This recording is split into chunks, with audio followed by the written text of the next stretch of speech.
Hey, hello folks from beneath the DNL rail trail. This is Sandy Run. This is the little tributary that we've been not really focused on, but has been in the past couple of videos we've done while we were exploring the Hayes Creek branch and then later the Drifton branch. The Hayes Creek, part of the Lehigh Valley Railroad. Drifton branch was part of the Central Railroad of New Jersey. The Drifton branch followed Sandy Run. As far as I could walk, it follows this particular stream here. Now I don't know what happens once it crosses Sandy Run, about 1.5 miles or so to our west. I haven't explored that far, so I don't know if it continues to follow this particular stream or not. But this is where that stream empties out into the Lehigh River, which is right there. Above us, I believe, well,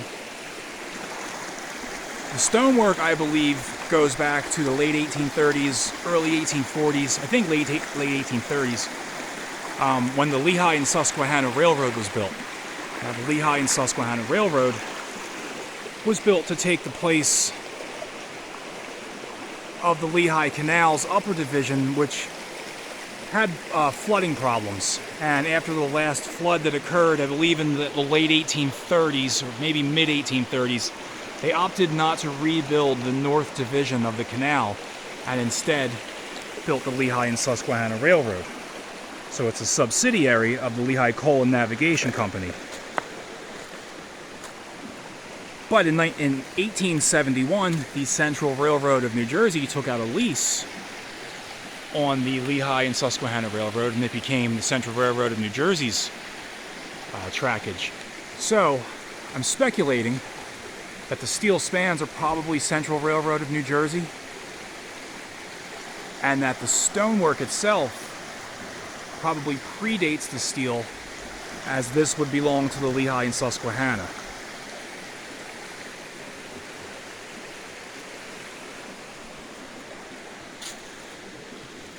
And we got a spike here. I think I'm going to take that one home. That would be my first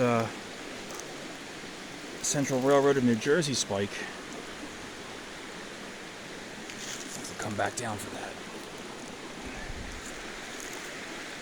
So, just off in the distance here is the Drifton branch. So we're going to go up above and I'll show you where Drifton Junction once was. And it's very unassuming. If you were just riding by on your bike, you wouldn't even know that there was once a railroad junction right there.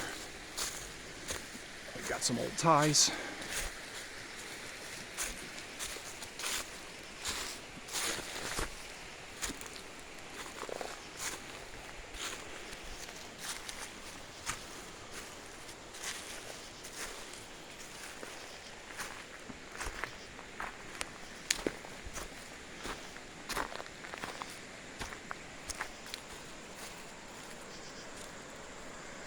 And here's the DNL trail.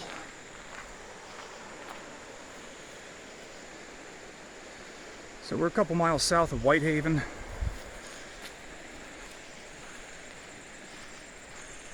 But back this way, again, this would have been the C&J main line after they took the lease out on it from the Lehigh and Susquehanna.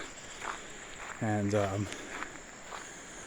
on the other side of the river, on the east side of the river, is the Lehigh Valley Railroad's main line, which is still operational and used by the Reading and Northern Railroad.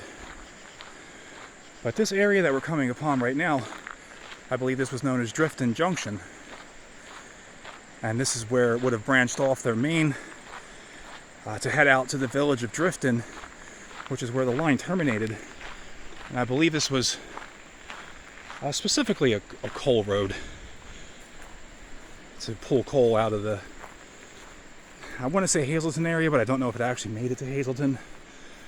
But this little unassuming trail right here, obviously this would have been a bigger area for trains to be branching off, but this is actually the old railroad bed.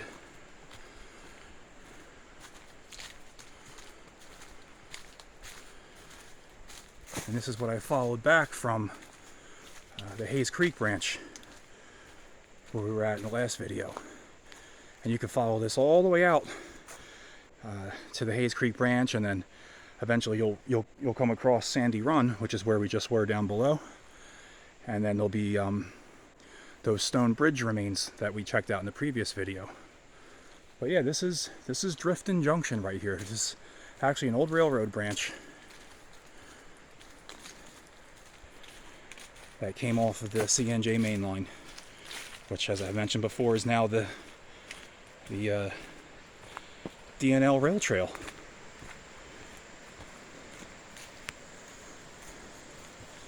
So if you ever find yourselves up in this section of the DNL trail and you come across the bridge at Sandy Run, just remember you can go off into the woods right here. It's a real nice hike. You can walk your bike or ride your bike back there. But yeah, this is the site of Drifton Junction of the former Central Railroad of New Jersey. Thanks, folks.